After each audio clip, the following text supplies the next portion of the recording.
कहानी लंदन में शुरू होती है, जहाँ एक लड़का क्वीन एबो में रहता है। दिन के अंत में वह अपनी माँ से मिलने एक सबवे स्टेशन जाता है, जो अभी निर्माणाधीन है। उसकी माँ का नाम कैरन है और वह वहाँ काम करने वाले मजदूरों की देखरेख कर रही है। क्वीन अपनी माँ को एक पत्र दिखाता है, जिसमें स्कूल से बुरी खबर आई है। उसकी छात्रवृत्ति निलंबित कर दी गई है और अब फीस बहुत ज्यादा हो गई है। तभी एक मजदूर आकर चेतावनी देता है कि नीचे कुछ समस्या हो गई है। खुदाई के दौरान एक खाली जगह मिल गई, जिसके बारे में किसी को जानकारी नहीं थी। जिज्ञासा के कारण क्वीन उस छेद से होकर उस रहस्यमय स्थान में चला जाता है। अचानक उसे डर लगने लगता है जब जमीन में आग लग जाती है और गुफा की दीवारें हिलने लगती है। तभी उसे एहसास होता है कि असल में वह एक विशालकाय जीव है। वह जीव उसके चेहरे पर कुछ थूकता है और क्वीन डर के मारे भाग निकलता है। वह आतंकित होकर अपनी माँ को अंदर देखी चीजों के बारे में बताने की कोशिश करता है। कैरन अपने बेटे का चेहरा देखकर घबरा जाती है और तुरंत उसे धोने लगती है, बिना सुने कि वह क्या कह रहा है। तभी मजदूरों को भी एहसास होता है कि गुफा में कुछ बहुत अजीब है। पूरे सबवे ढांचे में जोरदार कंपन होने लगता है और वे दैत्य सुरंगों में आग उगलता है। कैरन जलती हुई लपटों को देखकर डर जाती है और जल्दी से अपने बेटे के साथ लिफ्ट की ओर भागती है। क्वीन बार बार कह रहा होता है कि उसने गुफा में कुछ देखा था। तभी उसके सामने उस दावे का प्रमाण आ जाता है, एक विशालकाय ड्रैगन के रूप में। लिफ्ट का ढांचा जोर से हिलने लगता है, जिससे कैरन का सिर टकरा जाता है और वह गंभीर चोटों के कारण दम तोड़ देती है। दुर्भाग्यवश ये तो बस शुरुआत थी, क्योंकि उसी गुफा से और भी कई ड्रैगन बाहर निकल आते हैं। कुछ ही समय में ये पंखों वाले राक्षस पूरे ग्रह पर हावी हो जाते हैं। असलियत ये थी कि ये ड्रैगन सदियों तक गुप्त रूप से हाइबरनेशन में रहते थे, जब तक कि पृथ्वी खाली न हो जाए। फिर वे तब तक इंतजार करते थे जब तक कोई नई प्रजाति इतनी अधिक न बढ़ जाए कि वे उनके लिए भोजन बन सके। इस बार उनके शिकार इंसान बन गए थे। ड्रैगन्स को रोकने के लिए किए गए सभी प्रयास बेकार साबित हुए या हालात को और भी बदतर बना दिया। यहाँ तक कि परमाणु हथियारों का इस्तेमाल भी बड़े शहरों को तबाह कर गया, लेकिन ड्रैगन्स पर इसका कोई असर नहीं पड़ा। 18 साल बाद मानव आबादी इतनी कम हो गई है कि अब खुद ड्रैगन भी भूखे मरने लगे हैं। अब वयस्क हो चुका क्वीन स्कॉटलैंड की सीमा पर एक खाली पड़े किले में बचे हुए लोगों के साथ रहता है। उनमें से अधिकांश क्वीन को अपना नेता मानते हैं, लेकिन ड्रैगन्स के विनाश के बाद की इस दुनिया में जीवन बेहद कठिन हो गया था और हर कोई नियमों का पालन नहीं करता था। जब भोजन की कमी होने लगती है तो एडी नाम का एक व्यक्ति, जो किले का ही एक निवासी था, कुछ लोगों के साथ बाहर जाकर फसल लूटने का फैसला करता है। क्वीन को समय रहते इस बारे में पता चल जाता है और वह गेट के पास जाकर उसे रोकता है। क्वीन उसे समझाता है कि अभी सही समय नहीं आया है और अगर वे जल्दबाजी में फसल काटते हैं तो भविष्य की उपज भी खत्म हो जाएगी। एडी पलट कर जवाब देता है कि अगर वे भूख से ही मर गए तो भविष्य की फसल का कोई मतलब नहीं होगा। इसी बीच हालात और भी बिगड़ जाते हैं जब उन्हें पता चलता है कि वे दो समूह, जो अब तक उनसे रेडियो पर संपर्क में थे, पिछले 2 दिनों से कोई जवाब नहीं दे रहे। क्वीन अपने फैसले पर अडिग रहता है और यहाँ तक कि कार की चाबियां भी जब्त कर लेता है, तो माहौल तनावपूर्ण हो जाता है। तभी क्वीन का सबसे अच्छा दोस्त सैडी वहाँ पहुँचता है और एडी को पूछते हुए सुनता है कि क्या यह किला अब एक जेल बन गया है। क्वीन समझाता है कि हर कोई जाने के लिए स्वतंत्र है, भले ही इससे पूरे समुदाय खतरे में पड़ जाए, लेकिन अगर कोई चला जाता है तो उसे यह भी जानना होगा कि वह कभी वापस नहीं आ सकता। यह बात सुनकर स्थिति फिलहाल शांत हो जाती है। बाद में क्वीन और सैडी किले के बच्चों का मनोरंजन करने के लिए स्टार वॉर्स के एक शो की प्रस्तुति देते हैं। जब डार्थ वॉडर की पितृत्व सच्चाई सामने आती है तो बच्चे खुशी से झूम उठते हैं। एक लड़का पूछता है, ये कहानी किसने बनाई? क्वीन मजाक में जवाब देता है कि यह मैंने बनाई थी, और अगले दिन के लिए द लायन किंग की एक नई नाटकीय प्रस्तुति का वादा करता है। रात को सोने से पहले क्वीन सभी को एक प्रार्थना करने को कहता है। ये कोई पारंपरिक प्रार्थना नहीं होती, बल्कि सवाल जवाब की एक श्रृंखला होती है, जो ये सिखाती है कि अगर रात में कोई ड्रैगन दिख जाए तो क्या करना चाहिए। एडी चोरी छिपे कार की चाबियां वापस चुरा लेता है और अपने दोस्त माइकल को जगाता है। वह अपनी पत्नी से कहता है कि शांत रहो। कुछ और लोग उसके साथ मिल जाते हैं और ये समूह एक गाड़ी चुराकर बिना किसी को बताए किले के फाटकों को पार कर जाते हैं। थोड़ी देर बाद क्वीन हवा की अजीब सी आवाज से जाग जाता है। वह देखता है कि छोटा लियाम डर से हॉल में खड़ा है। लड़का पूछता है, क्या ये ड्रैगन की आवाज है? क्वीन उसे दिलासा देता है कि यह तो बस हवा का झोंका है, लेकिन उसे अपने कमरे में रुकने देता है जब तक उसका डर कम न हो जाए। उसी समय चौकीदार बार्लो चिड़ियों की बेचैनी देखकर चौंक जाता है और बाहर झांकने के लिए उठता है। एडी और उसका दल पहले ही टमाटर खाने में मस्त है जब बार्लो आकाश में कुछ अजीब देखता है और तुरंत सायरन बजाकर खतरे का संकेत देता है। किले के लोग तुरंत उठ जाते हैं और अपनी सुरक्षा व्यवस्था संभालने लगते हैं, क्योंकि अब वे आपातकालीन स्थितियों के लिए तैयार रहना सीख चुके थे। तभी माइकल की पत्नी घबराते हुए सच्चाई क्वीन को बताने का फैसला करती है, लेकिन अब खेतों में बहुत देर हो चुकी थी। चिड़ियों की बेचैनी खतरे का संकेत देती है। एडी डर के मारे पैनिक कर जाता है जब वह ड्रैगन को आग बरसाते देखता है। वह तुरंत अपनी पत्नी रेचल और बेटे डेवॉन को बचाने के लिए दौड़ता है, जो मुश्किल से ही बच पाए थे। माइकल का चेहरा बुरी तरह जल जाता है और मैट नाम का एक आदमी जिंदा नहीं बचता। डर और सदमे से वे अभी ठीक से उबर नहीं पाते। जब ड्रैगन वापस आते हैं, वह वाहन को नष्ट कर देता है और हर जगह आग फैला देता है। एडी का परिवार खेत के बीच में फंस जाता है और चारों ओर आग की लपटें उठ रही होती है। सौभाग्य से क्विन और सैडी एडी को त्यागने के अपने फैसले से पीछे हट जाते हैं। वे युद्ध के लिए तैयार होकर खेत में पहुंचते हैं और उन्हें बचाने के लिए एक सैन्य वाहन पेश करते हैं। डेवोन को ऑटोमेटिक गन की जिम्मेदारी दी जाती है, लेकिन यह फैसला उसे भारी पड़ता है। जब ड्रैगन उनके रास्ते में बाधा डालता है तो डेवोन अपनी जान गंवा देता है। किले में वापस क्वीन एडी से लड़ाई नहीं करता क्योंकि वह अभी अभी अपने बेटे को खो चुका है, लेकिन स्थिति पहले से भी ज्यादा खराब हो चुकी थी क्योंकि पूरा खेत जलकर राख हो गया था। अगले दिन एजे नाम का एक व्यक्ति रेडियो पर कुछ आवाजें सुनता है और बार्लो को इसकी जानकारी देता है। बार्लो बाहर देखता है और अलार्म बजा देता है क्योंकि कई टैंकों का एक समूह किले की ओर बढ़ रहा था। हर आदमी किले की रक्षा के लिए हथियार उठा लेता है, लेकिन बार्लो को पता चलता है कि गोला बारूद लगभग खत्म हो चुका है। इस बीच सैडी इस संभावित आक्रमण को लेकर मिश्रित भावनाएं व्यक्त करता है। हालांकि ये लोग समुदाय के लिए नया खतरा हो सकते थे, लेकिन सैडी को सुकून भी मिलता है कि दुनिया में अभी भी अन्य इंसान जिंदा है। लेकिन जैसे ही वे वाहन रोकते हैं, सैडी अपनी बात वापस लेता है जब उसे पता चलता है कि ये लोग अमेरिकी हैं। उनके नेता का नाम वॉन जेन है। वह दावा करता है कि वह एक विमान में आया था जिसे उसने खुद फिर से बनाया था, लेकिन लैंडिंग बहुत खराब रही और उसने अपने 100 से ज्यादा लोगों को खो दिया। अब वह किले में बस एक रात की शरण मांग रहा है। क्वीन को उसकी कहानी पर शक होता है क्योंकि अब आसमान ड्रैगन्स का क्षेत्र बन चुका था, लेकिन वॉन जेन इस विचार को ठुकरा देता है और अपनी ट्रॉफी के रूप में एक ड्रैगन का दांत दिखाता है। वह क्वीन को समझाता है कि उसने ड्रैगन्स की कमजोरी ढूंढ ली है। शाम के समय उनकी दृष्टि धुंधली हो जाती है। क्वीन उसकी बातों से प्रभावित हो जाता है और किले के फाटक खोलने का आदेश देता है। सैडी अपने दोस्त के इस फैसले से परेशान हो जाता है और लगभग हंस पड़ता है जब वह सुनता है कि वॉन जेन खुद को एक ड्रैगन स्लेयर कहता है। 18 साल पहले जब सेना वास्तव में अस्तित्व में थी, तभी आखिरी बार किसी ड्रैगन को मारा गया था। लेकिन सैडी को चुप रहना पड़ता है जब अचानक एक हेलीकॉप्टर आकाश में दिखाई देता है। वॉन जेन सभी से पायलट एलेक्स जेनसन का परिचय कराता है। एलेक्स अपने सैनिकों को आर्क एंजल्स कहती है क्योंकि वे बिना पैराशूट के छलांग लगाते हैं जब ड्रैगन्स को लुभाने की जरूरत होती है। सैडी को यह तरीका बहुत अजीब लगता है और वह हंस पड़ता है जब वह सुनता है कि वे ड्रैगन को जाल में फंसाने की योजना बना रहे हैं। लेकिन एलेक्स को यह मजाक बिल्कुल पसंद नहीं आता। फिर क्वीन अपने दोस्त को चेतावनी देता है कि उन्हें सतर्क रहने की जरूरत है क्योंकि वे इन पर विश्वास नहीं कर सकते। रसोई में एलेक्स और क्वीन एक दूसरे को बेहतर समझने लगते हैं। एलेक्स एक छोटे लड़के को क्वीन के साथ देखती है और पूछती है कि क्या वे उसका बेटा है। क्वीन बताता है कि उसने जेड को तब अपनाया था जब वे केवल 3 साल का था। उस समय क्वीन और सैडी वहाँ से निकलने की योजना बना रहे थे, लेकिन उनके पास कोई सुरक्षित शरण स्थल नहीं था। फिर भी वे जेड को अकेला छोड़ने का दिल नहीं कर पाए। जेड कई दिनों तक अपनी माँ को जगाने की कोशिश कर रहा था, इस सच्चाई को स्वीकार करने के लिए तैयार नहीं था कि वे मर चुकी थी। एलेक्स कहती है कि अधिकांश लोग उस बच्चे को सड़क पर ही छोड़ देते हैं और वे क्वीन की दयालुता की सराहना करती है। लेकिन क्वीन इसी मौके का फायदा उठाकर अचानक उससे एक बड़ा सवाल पूछ लेता है, ये सारे अमेरिकी सैनिक यूके में करने क्या आए हैं? एलेक्स उसकी चाल को भांप जाती है और बिना कोई जानकारी दिए कहती है अगर उसे कोई सवाल पूछना है तो वह वॉन जेन से पूछे क्योंकि वही कमांडर है। उसी समय बार्लो फिर से चेतावनी का अलार्म बजा देता है। क्वीन को अपनी सुरक्षा प्रणाली की तुलना अमेरिकी सैनिकों के पेशेवर रवैये से देखकर शर्मिंदगी महसूस होती है क्योंकि अलार्म बजते ही हेलीकॉप्टर तुरंत हवा में उड़ान भर लेता है। ट्रक सड़कों पर तेजी से दौड़ने लगते हैं। मोटरसाइकिल सवार समन्वित ढंग से फैलकर लक्ष्य की स्थिति को त्रिभुजाकार बनाते हैं। आज आर्केंजिल एल्वारेज को चारा बनाने की जिम्मेदारी दी जाती है। गिदोन और एल्वारेज गनर्स की भूमिका निभा रहे होते हैं। अचानक ड्रैगन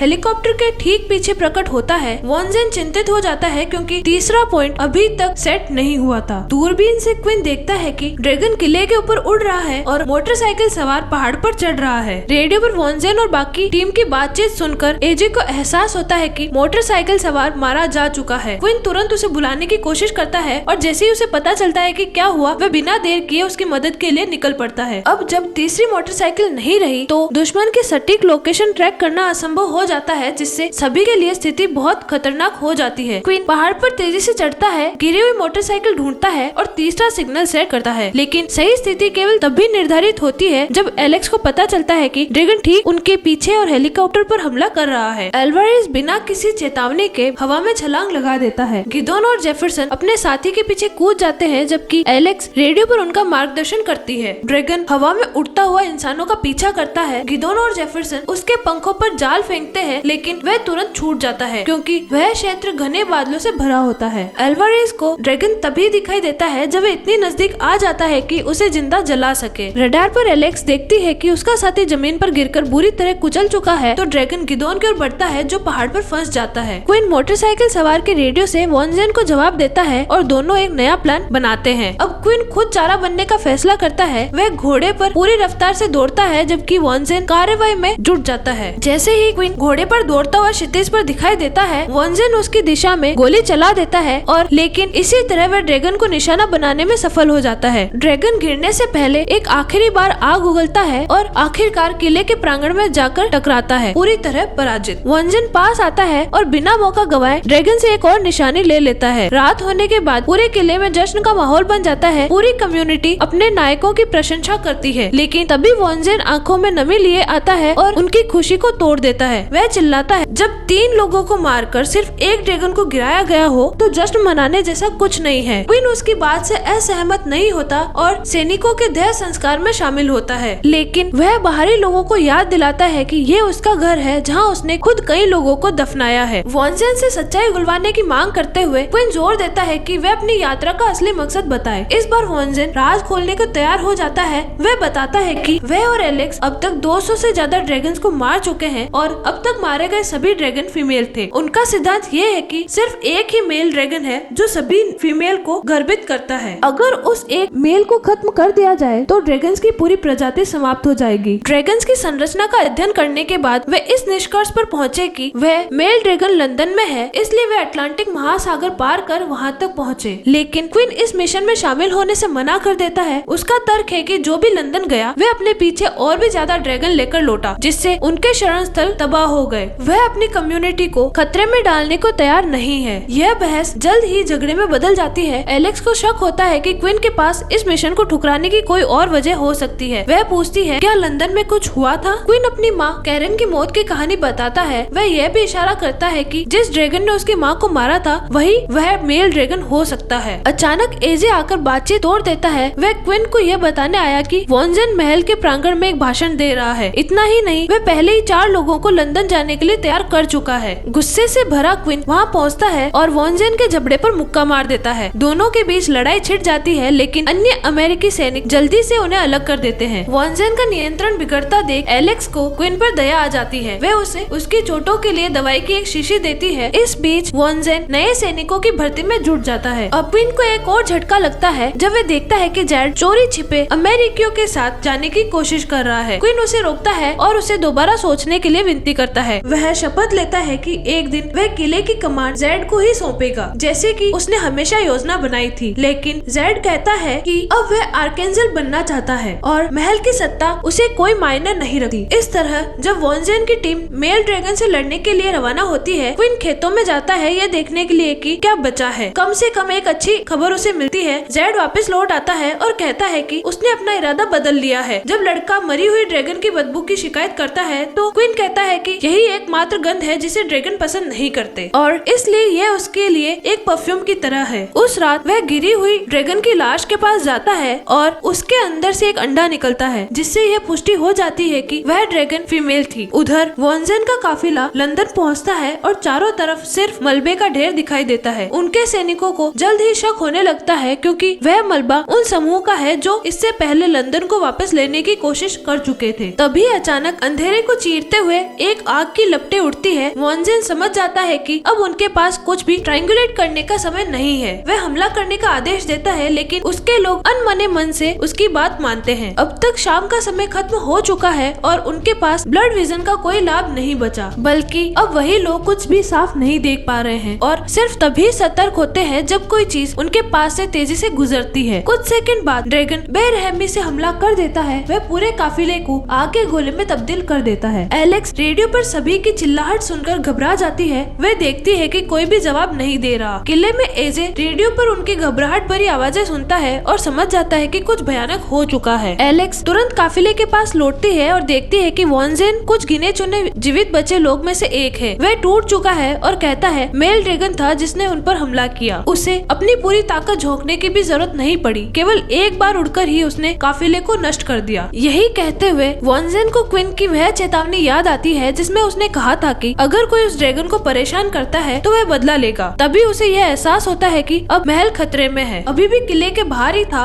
जब ड्रैगन एक पूरे हिस्से की खिड़कियों को आग के गोले में उड़ा देता है। इस बार कोई अलार्म नहीं बजता, हर कोई अराजकता में भागने लगता है। जब क्वीन किले के द्वार तक पहुंचता है तो देखता है कि किला पूरा जल रहा है और ड्रैगन ऊपर से झपटने ही वाला है। वह तब तक इंतजार करता है जब तक कि राक्षस उड़कर दूर नहीं चला जाता। फिर वह तेजी से अंदर भागता है और अपने दोस्तों को जोर जोर से पुकारने लगता है। जेड आग बुझाने वाला यंत्र लेकर सामने आता है और सैडी भी तुरंत उसके पीछे आ जाता है। क्वीन उनकी मदद करता है और बच्चों को बेसमेंट में ले जाने लगता है। वह ऊपर जाकर बाकी बचे लोगों को भी बचाना चाहता है, लेकिन सैडी उसकी जगह जाने का प्रस्ताव रखता है। ठीक उसी समय ड्रैगन दोबारा हमला करता है। दोनों दोस्त एक दूसरे को अलविदा नहीं कह पाते। क्वीन आखिरी बार सैडी को आग के बादल में समाते हुए देखता है। दरवाजा जोर से बंद हो जाता है और क्वीन निराशा में उस पर घूंसे मारने लगता है, लेकिन बच्चों के खातिर वह खुद को संभाल लेता है। घंटों बाद वॉन्जेन और एलेक्स बचे हुए सैनिकों के साथ लौटते हैं और सबको तहखाने से बाहर निकालने में मदद करते हैं। वॉन्जेन मान लेता है कि क्वीन सही था और अब पूरा किला खंडर में बदल चुका है, लेकिन इसका मतलब ये नहीं है कि वह अपने सबसे बड़े दुश्मन को हराने का इरादा छोड़ चुका है। और उसे हैरानी तब होती है जब क्वीन भी अपना मन बदल लेता है और आखिरकार अपने डर का सामना करने के लिए तैयार हो जाता है। वह जेड को महल की सुरक्षा की जिम्मेदारी सौंपता है और वॉन्जेन और एलेक्स को एक नई योजना का प्रस्ताव देता है। तीनों हेलीकॉप्टर में सवार होते हैं और शाम की आड़ में उड़ान भरते हैं। उनका मकसद टेम्स नदी का पीछा करते हुए लंदन के केंद्र तक पहुंचना है, लेकिन शहर पूरी तरह बर्बाद हो चुका है और चारों ओर केवल ड्रैगन ही ड्रैगन नजर आते हैं। एलेक्स को भी लगता है कि आगे बढ़ना पागलपन होगा, लेकिन क्वीन उन्हें समझाता है कि वह अंडरग्राउंड लंदन को बहुत अच्छे से जानता है और यही उनकी तिकड़ी को थोड़ी बढ़त दिला सकता है। तभी ड्रैगन अचानक बेचैन होने लगते हैं। कोई समझ नहीं पाता कि ये क्यों हो रहा है। ड्रैगन जैसे हेलीकॉप्टर में मौजूद इंसानों को नोटिस नहीं कर रहे और अगर देखा भी हो तो भी वे हमला नहीं कर रहे। अचानक मेल ड्रैगन आकाश में प्रकट होता है और एक फीमेल को अपने जबड़े में दबोच लेता है। वह इतना भूखा है कि उसे अपने ही झुंड के सदस्यों को खाना पड़ रहा है। बिना सोचे समझे इस घटना ने इंसानों के लिए एक बड़ा मौका बना दिया। मादा ड्रैगन डरकर दूर उड़ जाती है और तीनों इंसान इस मौके का फायदा उठाते हैं। तीनों शहर की सुरंगों से होते हुए सबवे तक पहुंचते हैं जहां कैरन की मौत हुई थी। अब योजना ये है कि मेल ड्रैगन को लुभाकर उसकी छत पर विस्फोटक तीर मारना है। ड्रैगन जैसे ही